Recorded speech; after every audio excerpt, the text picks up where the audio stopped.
So, if you look at U.S. history, you can see a pattern of religious surges or surges in religiosity, and usually those are going to be associated with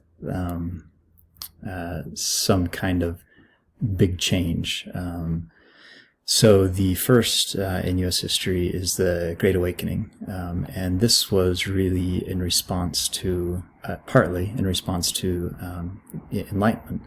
Enlightenment was like an emphasis on skepticism, individuality, science, and reason.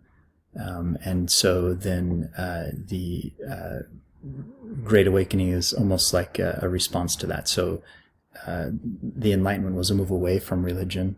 The first Great Awakening was a move back to religion. Or maybe you could even think of them as like two camps, but not necessarily. Anyway, the Second Great Awakening happened in the 1820s and 1840s, and you could consider that a response to the revolution, so the founding of the country, the growth. So it was undergoing some rapid growth at the time, but then also the Enlightenment was still going on. And Second Great Awakening is meaningful in Utah history because that's when the Mormon Church was founded. So the founding of the Mormon Church was just part of the Great Awakening. There were a lot of things going on in the U.S. and particularly in New York, where the church was founded at the time. And then the one that we're looking at in this module is the Christian fundamentalism in the 1920s.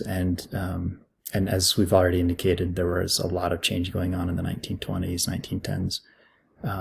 For the first time in U.S. history, there were more people living in cities than in the country. And the progressive movement had just swept the country, and that was kind of an emphasis on science and reasoning.